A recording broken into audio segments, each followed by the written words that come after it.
Every year before the start of the schoolboy football season, I normally do a prediction show. Now, my prediction show comprises of both Manning Cup and Dacosta Cup possible winners. Now, what tends to happen is that throughout the season, or as the season go along, things kind of change based off of results and how teams are playing. This season is one of the most unpredictable seasons of schoolboy football season we've ever seen in a long, long time.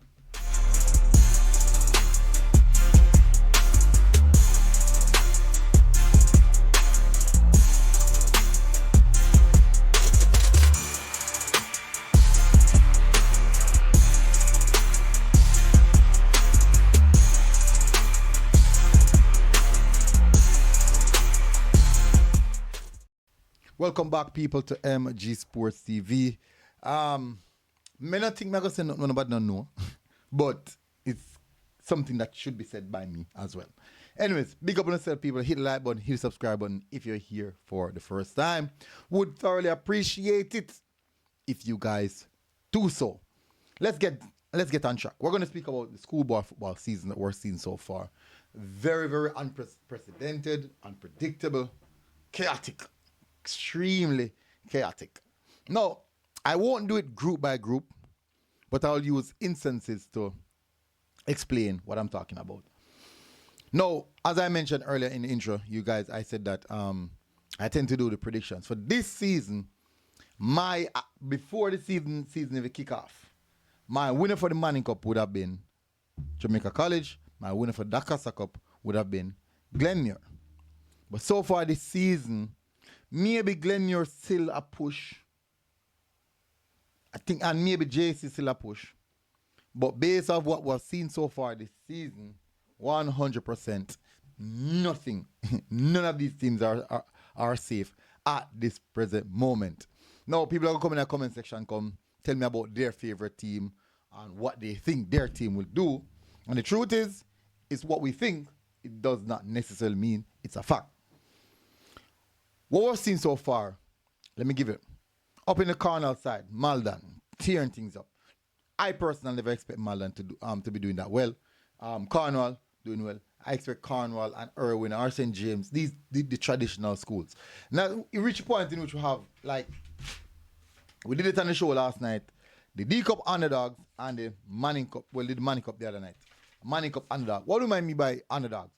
These are teams who are doing well that no one expected to do well, or no one even, based off a foresight. For the Manning Cup, we have two teams, and the two teams that was selected on the panel and also the supporters who watch the channel on a nightly basis, selected Eltham and Jonathan Grant as the two surprise package, but also the two teams that is the underdog who are likely to do something this season. Not saying that they will, or not saying that they won't. We're just saying that based off their projection on how well they're doing, they are likely to create some level of upset. And we're not necessarily saying they're going to win a title or anything like that, but based off what we're seeing. For the Dacosta Cup, we have 5 teams. We have Malden, Spot Valley, Belair, Kemshill, and Brownstone.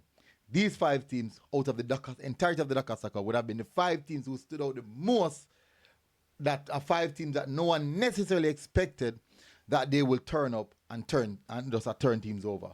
Belair, recently noted, Belair 5-1 thrashing of Manchester. That came out of nowhere. I don't think anyone will predict it. You will have persons come and say, "Yo, man, we didn't know that got, man, based off of this, that, rated 10. The truth is, did you? Did you? All right, let me tell you something, people. You always have people, that's one of the reasons on my show, I always love to listen to what the panelists them say and even what the supporters them say. Because I won't come here and pretend like I know every team, every player, and every possibilities. I will not do that because the truth, I don't. I can make predictions and I get whatever predictions wrong.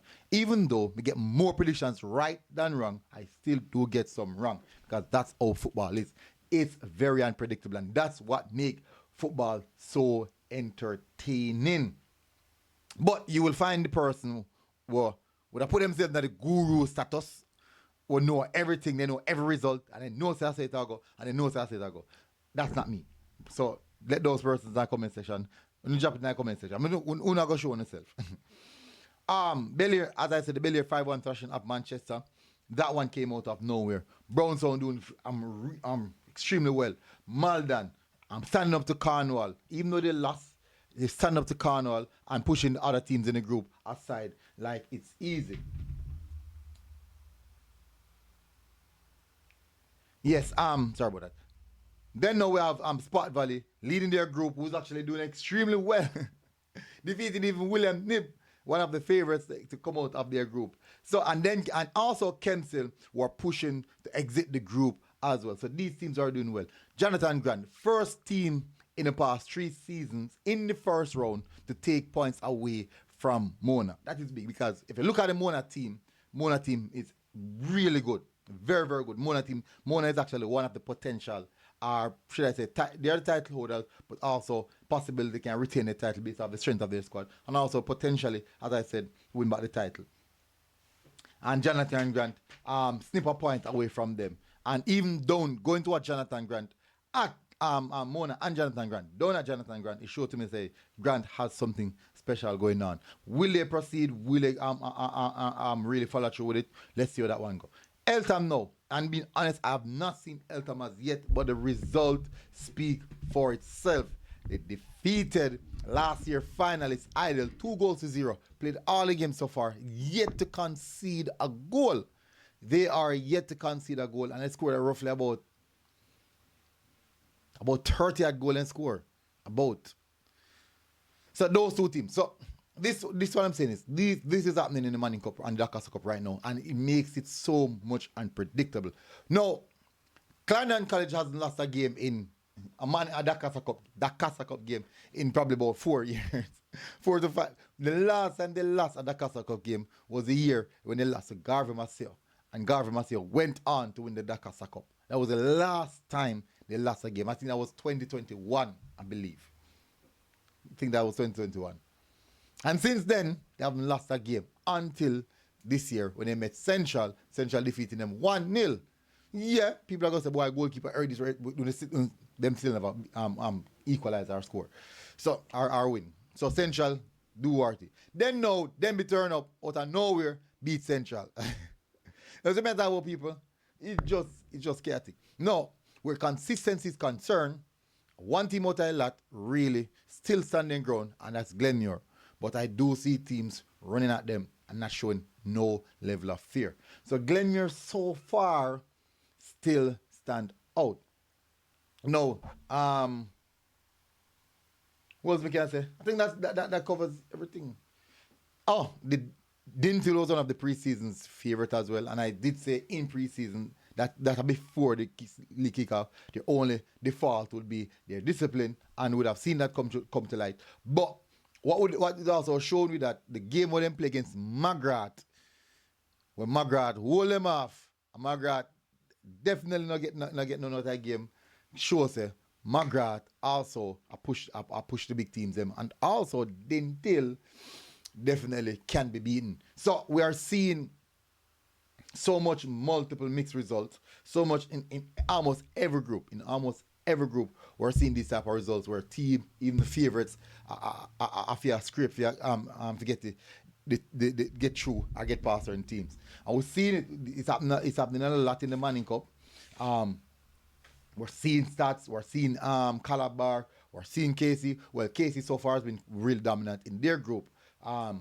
JC, in the JC group, we've seen JC go up against Excelsior, even though I have this JC as preseason favorites to take the title. When I saw Excelsior, I personally thought that on the day, Excelsior was most definitely better team. That is how Excelsior even bridge the gap and jump up into the top rankings. So all of these things are matter. All these things matter. And this is what makes the season so unpredictable. The game of Jonathan Grant play against Mona. Jonathan Grant lead from early night game down to almost the last minutes of the game. Mona equalized. But that also goes to show that Mona is also beatable. JC is beatable. Mona is beatable. Stats beatable. KC beatable.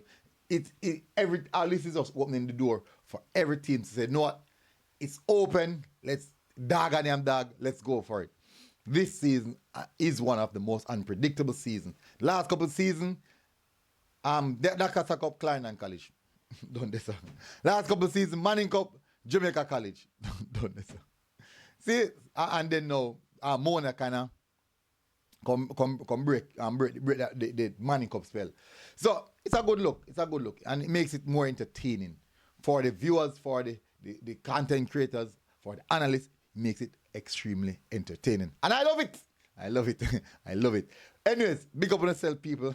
Even let me see, George is not challenge Georges. Oh, George is catching. Hey, let me tell the people. All right, see me how good. May I tell them the top four?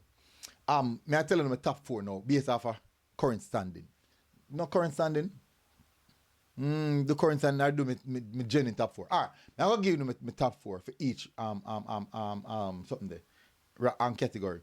Manning Cup and Dacosta Cup. So my top four for Manning Cup, I'm gonna go from the preseason. From preseason, my top four was Georges, St. Catherine, Mona, JC. Those are my top four. And I'm being honest right now, I can definitely see Stats creeping into it. I can definitely see Calabar creeping into it. I can definitely see Woolmer's creeping into it. And also, most definitely, I have to say, I can definitely see Excelsior creeping it. Eltham is still unknown. Ideal still unknown. Not sure what's going on there, but still I keep an eye on them team there. If anybody else, yeah, I think that's it. I think that's it. Woo. Oh, and Casey. Also, can definitely see Casey. Casey look really good. Casey have a strong team. All them attack. All the people attack. The match I Casey. All right, so those are my top four from pre-season. For Dacosta Cup, my top four from pre-season. Blows and skirt. Won't remember. It was Glenmuir, Dintil, Clarendon College. Glenmuir, Dintil, Clarendon College. One particular. I can't forget it. Glenmuir, Dintil, Clarendon College. And Monroe. Oh. Glenmuir, Dintil, Clarendon College, Monroe. Those are my top four. And as I can see, season I go so far, Cornwall look good. Malden look good. As mentioned, Spot Valley look really, really good. BB Coke, Central, Denby. So there's a lot of teams who are step up. Arise to the Port Antonio look really good. Apple Grove still a kick up fire. So these are all unknowns, but most definitely, I stick with the top four same way. I look to see if they see the name. Ocherios look really, really good as well, where the results are concerned. So, CC start off, but CC will be CC. They will always be teams because of how they play the brand of football. So, that concludes the video for today. Unpredictable season in schoolboy football. Anyways, big up on yourself, people. Tell us what you think in the comment section. And I'll see you guys again. Until next time, MG Sports TV. We are out. God bless. Enjoy Sunday, people. Boom. Now, Yo.